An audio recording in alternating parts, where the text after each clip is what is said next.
Hello and welcome back to Represent NYC on the Manhattan Neighborhood Network. My name is Victoria Burt, and right now we just want to take a moment and talk about a group of people that are seriously being affected by the COVID-19 outbreak, the homeless. Advocates have been pushing for more protection for the city's population that are homeless, and we're going to speak now to someone who is the executive director of NCS, which is the Neighborhood Coalition for Shelter here in New York City that works with the homeless and provides shelter and access to services. Hi, Ann. How are you? I'm well. How are you? I'm well. Good. Tell me a little bit about how um, the homeless are being affected by this pandemic. Well, they are particularly vulnerable to the pandemic. If you think about it, people who are homeless are not able to comply with the most basic guidance that we're being given, which is to stay home. So, for somebody, particularly somebody who is homeless on the street, they can't go home. They can't comply with the precautions that are being recommended around hygiene. Wash your hands. Many of the places they might have gone to wash their hands, like a park restroom or a library, those are closed to them.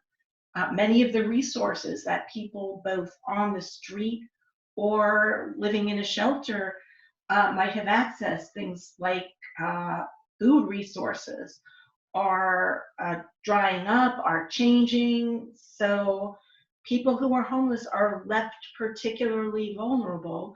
And some of them, many of them, have underlying conditions, either a result of or a cause of their homelessness, that also make them particularly susceptible. So they're facing a very great challenge right now. So it's difficult for them to maintain social distancing, and they are susceptible to infections because of underlying conditions. So how are the advocates for the homeless and the organizations like yours working to remedy this? I mean, how is that even possible? So it's a very great challenge. I mean, if you think about a shelter situation, particularly a dormitory style shelter, you're right, social distancing is virtually impossible. And providers are doing what they can as far as trying to space beds, to have people sleep toe to toe, to basically close down common areas.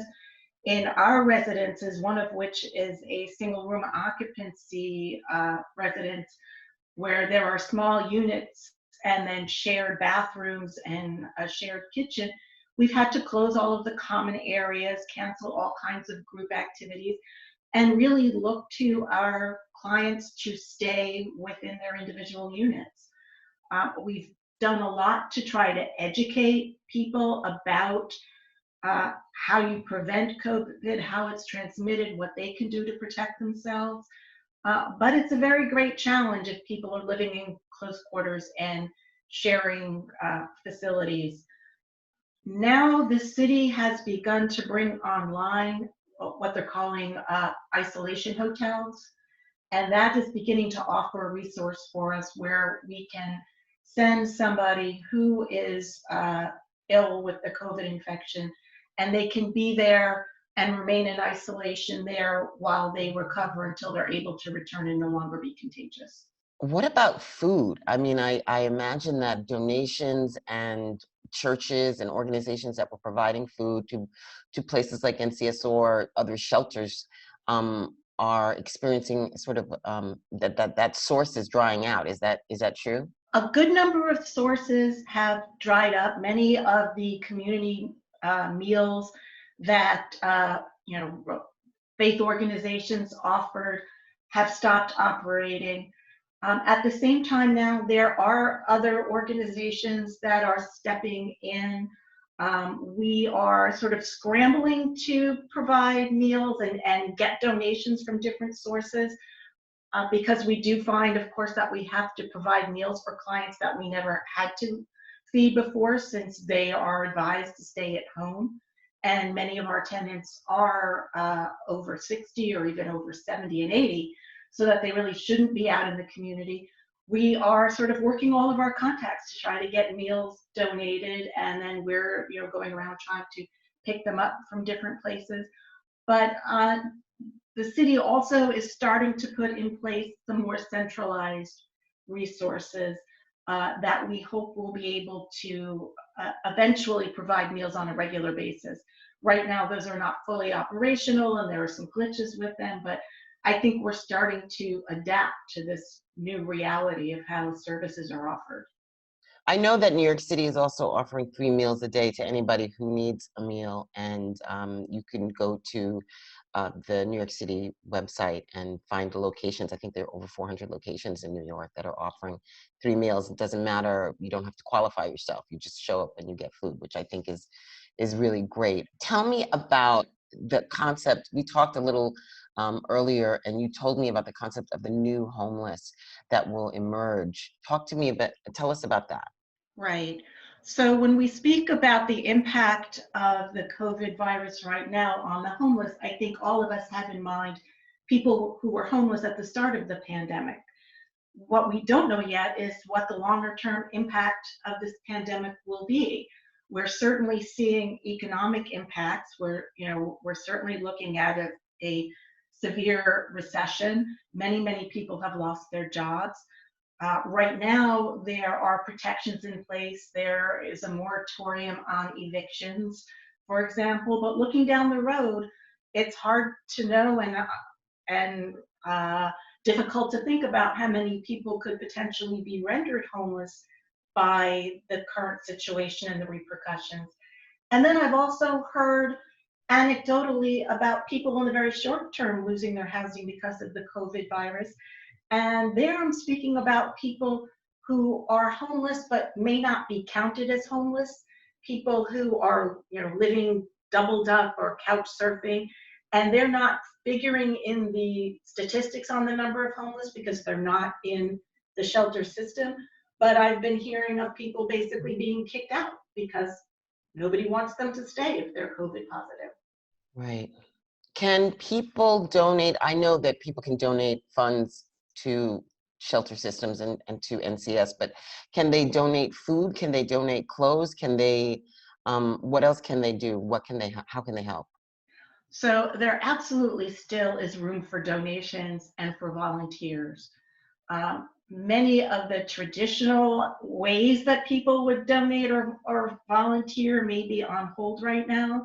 But for example, we absolutely can use food donations, and we can use volunteers to help us collect donations.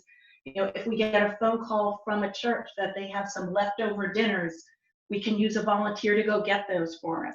We absolutely can use food. On clothing, we're a little bit wary right now because we don't want to be bringing in a lot of things from the outside. If we don't know who last wore them and are they clean and all of that. But certainly donations of food, donations of time, and absolutely donations of money. Organizations like mine are now stepping up and providing services that we've never been tasked with before.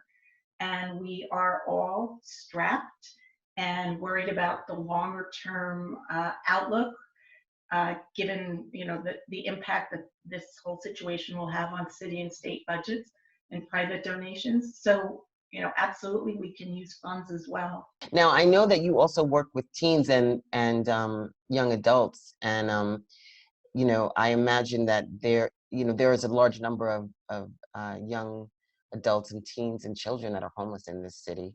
And are they grasping the severity of this pandemic and following the rules? Are you seeing a different sort of relationship to self-care than, say, the older or more mature They're people? young adults, so some of them are certainly grasping the severity and are complying with the guidance that we've been giving. And our staff has been working very hard to make sure that our young adult tenants understand how they can protect themselves and what the risk is. But they're young adults. They think they're immortal, and a lot of them are continuing with the behavior that they always did. We've banned visitors to our residence, but that doesn't mean that everybody is complying. I know we try to bring home the severity of the situation by saying to them, well, you may be immortal, but if you visit your grandmother or your godmother or somebody like that, you may be bringing something to them that you don't want to introduce into their environment. So, we hope that that kind of explanation will carry some weight. But, they're behaving like any young adults do. Well, I want to thank you so much for taking the time to speak to us. I really appreciate your time, so thank you, and stay safe. Thank you. You too.